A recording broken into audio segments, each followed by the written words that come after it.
Item ಯಾವುದೇ ಇರಲಿ try ಮಾಡಿ ಆಚಿ ಚಿಕನ್ ಮಸಾಲಾ. ಸರ್ಕಾರ ಒಂದು ಸ್ಟೆಪ್ ಹಿಂದೆ ಹೋಗಿದೆ ಅಂತ ಅನ್ಸುತ್ತೆ. ಯಾಕೆ ಅಂತಂದ್ರೆ ಬಿಡದಿ ಕಿಚ್ಚು ಹೆಚ್ಚಾಗ್ತಾ ಇದ್ದಂತೆ ರಾಜ್ಯ ಸರ್ಕಾರ ಅಲರ್ಟ್ ಆಗಿದ್ದು ಟೌನ್ಶಿಪ್ಗೆ ಭೂಮಿ ಕೊಟ್ಟ ರೈತರ ಲಿಸ್ಟ್ ಅನ್ನ ರಿಲೀಸ್ ಮಾಡಿದೆ. ಬಿಡದಿ ಭಾಗದ 3 ಹಳ್ಳಿಗಳ ರೈತರ ಪಟ್ಟಿಯನ್ನ ಬಿಡುಗಡೆ ಮಾಡಿದೆ. ಹೆಸರು ಸಮೇತ ಭೂಮಿಯ ಲೆಕ್ಕ ಸಮೇತ ದಾಖಲೆಯನ್ನ ರಿಲೀಸ್ ಮಾಡಿದೆ.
ಬಿಡದಿಯ 4 ಹಳ್ಳಿಗಳಲ್ಲಿ ಭೂಸ್ವಾಧೀನ ಮಾಡಿದ ಸರ್ಕಾರ 3 ಹಳ್ಳಿಗಳ ಭೂಸ್ವಾಧೀನದ ಗೆಜೆಟ್ ನೋಟಿಫಿಕೇಶನ್ ಅನ್ನು ಹೊರಡಿಸಿದೆ. ಗೆಜೆಟ್ ಪ್ರತಿಗಳಲ್ಲಿ ಭೂಮಿ ಕೊಟ್ಟ ರೈತರ ಹೆಸರು ಭೂಮಿ ನಮೂದಿಸಲಾಗಿದೆ. ಅರಳಾಳು ಸಂದ್ರ, ಗೊಲ್ಲರಪಾಳ್ಯ, ಬನ್ನಿಗಿರಿ, ಹೊಸೂರಿನಲ್ಲಿ ಭೂಸ್ವಾಧೀನ. ಅರಳಾಳು ಸಂದ್ರಲ್ಲಿ ರೈತರ ಸಂಖ್ಯೆ 2087, ಬನ್ನಿಗಿರಿಯಲ್ಲಿ 1204 ರೈತರು, ಹೊಸೂರಲ್ಲಿ ಒಟ್ಟು 2095. ಹೀಗೆ ರೈತರ ಭೂಮಿ ಸ್ವಾಧೀನಕ್ಕೆ ಅಧಿಸೂಚನೆ ಹೊರಡಿಸಲಾಗಿದೆ. ಗೊಲ್ಲರಪಾಳ್ಯದಲ್ಲಿ ಒಟ್ಟು 221 ರೈತರ ಭೂಸ್ವಾಧೀನಕ್ಕೆ ಅಧಿಸೂಚನೆ ಪ್ರಕಟ ಆಗಿದೆ. 4 ಹಳ್ಳಿಗಳ ಭೂಸ್ವಾಧೀನ ವಿವರವನ್ನು ಪ್ರಕಟಿಸಿದೆ ಸರ್ಕಾರ. ಅರಳಾಳು ಸಂದ್ರದಲ್ಲಿ 1400 ಚಿಲ್ಲರೆ ಎಕರೆ ಭೂಸ್ವಾಧೀನಕ್ಕೆ ಅಧಿಸೂಚನೆ ಹೊರಡಿಸಲಾಗಿದೆ. ಗೊಲ್ಲರಪಾಳ್ಯದಲ್ಲಿ 305 ಎಕರೆ ಭೂಸ್ವಾಧೀನಕ್ಕೆ ಅಧಿಸೂಚನೆ ಪ್ರಕಟಿಸಲಾಗಿದೆ. ಬನ್ನಿಗಿರಿಯಲ್ಲಿ 775 ಎಕರೆ, ಹೊಸೂರಿನಲ್ಲಿ 2590 ಎಕರೆ ಸ್ವಾಧೀನಕ್ಕೆ ಅಧಿಸೂಚನೆಯನ್ನು ಹೊರಡಿಸಲಾಗಿದೆ.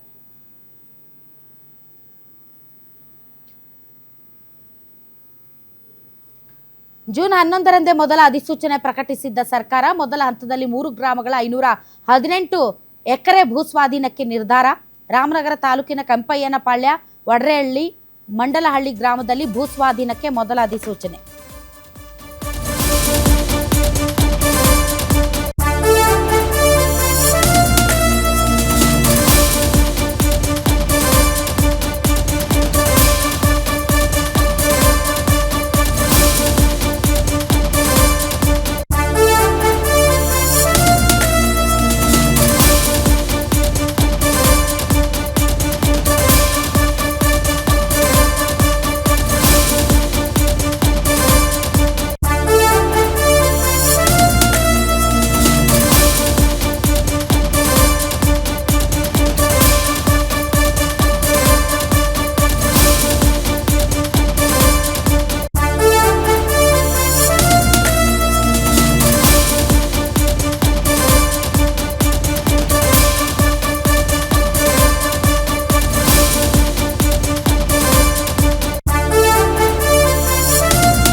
ಮಂಡಲಹಳ್ಳಿ ಗ್ರಾಮದಲ್ಲಿ ಭೂಸ್ವಾಧೀನಕ್ಕೆ ಮೊದಲ ಅಧಿಸೂಚನೆ. ಕೆಂಪಯ್ಯನಪಾಳ್ಯ, ಮಂಡಲಹಳ್ಳಿ, ಮಂಡಲಹಳ್ಳಿಯಲ್ಲಿ ಭೂಮಿ ಸರ್ವೆಗೆ ಹೋಗಿದ್ದ ಕಂದಾಯ ಅಧಿಕಾರಿಗಳು ಸರ್ವೆ ಅಧಿಕಾರಿಗಳನ್ನ ಹಿಗ್ಗಾಮುಗ್ಗಾ ಬಾರಿಸಿ ಕಳಿಸಿದ್ದ ಮಂಡಲಹಳ್ಳಿ ರೈತರು.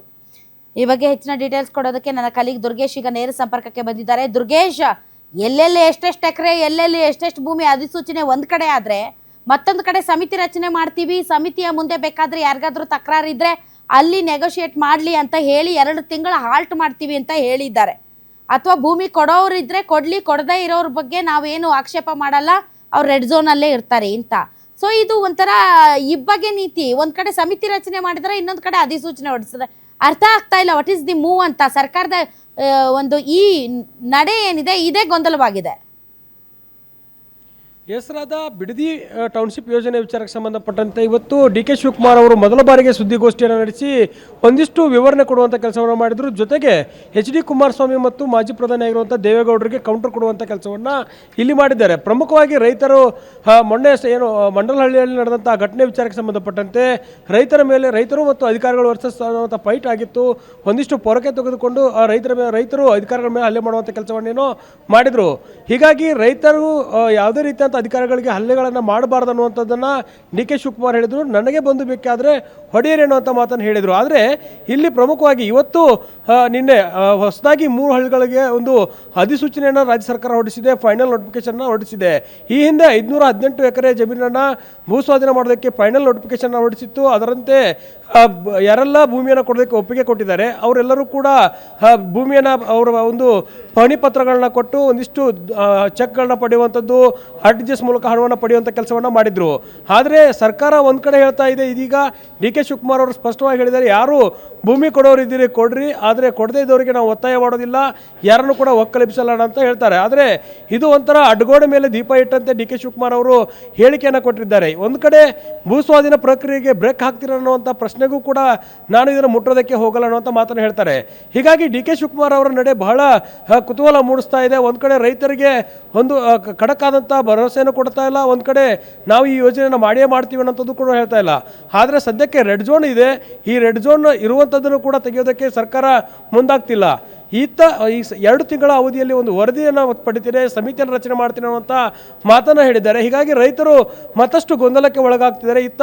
ಭೂಮಿ ಕೊಡೋ ರೈತರು ಮತ್ತು ಭೂಮಿ ಕೊಡದೇ ಇರುವಂಥ ರೈತರಿಗೆ ಇದು ಗೊಂದಲ ಆಗಿರುವಂಥದ್ದು. ಒಂದು ಕಡೆ ಒತ್ತಾಯಪೂರ್ವಕವಾಗಿ ಯಾರನ್ನೂ ಕೂಡ ನಾವು ಒಕ್ಕಲೆಬ್ಸಲ್ಲ ಅನ್ನುವಂಥ ಮಾತನ್ನು ಹೇಳ್ತಾರೆ, ಯಾರು ಭೂಮಿ ಕೊಡೋದಕ್ಕೆ ಒಪ್ಪಿಗೆ ಇದೆ ಅವರು ಭೂಮಿಯನ್ನು ಕೊಡಬಹುದು ಅನ್ನುವಂಥ ಮಾತನ್ನು ಹೇಳ್ತಾರೆ. ಆದರೆ ಯೋಜನೆಯನ್ನು ಏನು ಮಾಡ್ತೀರಿ, ಅದಕ್ಕೆ ಬ್ರೇಕ್ ಹಾಕ್ತೀರಿ ಅನ್ನುವಂಥ ಪ್ರಶ್ನೆಗೆ ಕೂಡ ಸದ್ಯಕ್ಕೆ ಸಮಿತಿಯನ್ನು ಮಾಡಿ ನಾವು ವರದಿ ಪಡಿತೇನೆ, ಅಲ್ಲಿವರೆಗೂ ಕೂಡ ಯಾವುದೇ ಪ್ರಕ್ರಿಯೆ ಆಗಲ್ಲ ಅನ್ನುವಂಥ ಮಾತನ್ನು ಹೇಳ್ತಾರೆ. ಹಾಗಾದರೆ DK ಶಿವಕುಮಾರ್ ಅವರ ನಡೆ ಮುಂದೆ ಹೇಗೆ ಇರುತ್ತೆ ಅನ್ನುವಂಥದ್ದು ಕೂಡ ಇಲ್ಲಿ ಕುತೂಹಲ ಮೂಡಿಸ್ತಾ ಇದೆ. ಇದನ್ನೇ HD ಕುಮಾರಸ್ವಾಮಿ ಅವರು ಕೂಡ ಪ್ರಶ್ನೆಯನ್ನು ಮಾಡಿರುವಂಥದ್ದು. ಇದು ನೀವು ಒಂದು ಕಡೆ ರೈತರಿಗೆ ಭರವಸೆಯನ್ನು ಕೊಡ್ತೀರಿ, ಇನ್ನೊಂದು ಕಡೆ ಅಧಿಸೂಚನೆ ಹೊರಡಿಸಿ ಭೂಮಿಯನ್ನು ವಶಪಡಿಸ್ಕೊಳ್ಳೋದಕ್ಕೆ ಮುಂದಾಗ್ತಾ ಇದ್ದೀರಿ, ಇದು ಯಾವ ರೀತಿ ಸರಿ ಅನ್ನುವಂಥ ಮಾತನ್ನು ಈಗ HD ಕುಮಾರಸ್ವಾಮಿ ಅವರು ಕೂಡ ಪ್ರಶ್ನೆಯನ್ನು ಮಾಡುವಂಥದ್ದು. ರೈತರ ಬೆನ್ನಿಗೆ ಕೊಳ್ಳಿ ಇಡುವ ಕೆಲಸವನ್ನು ಮಾಡ್ತಾ ಇದ್ದೀರಿ, ಒಂದು ಕಡೆ ಅವರಿಗೆ ಭರವಸೆ ಕೊಟ್ಟು ಕೊಳ್ಳಿ ಇಡುವಂಥ ಕೆಲಸವನ್ನು ಮಾಡ್ತಿದ್ದು ಸರಿಯಲ್ಲ ಅನ್ನೋ ನಿಟ್ಟಿನಲ್ಲಿ ಆಕ್ರೋಶವನ್ನು ಹೊರಹಾಕಿರುವಂಥದ್ದು. Radha, okay, thank you Durgesh ನಿಮ್ಮ ಈ ಎಲ್ಲ ಮಾಹಿತಿಗಾಗಿ.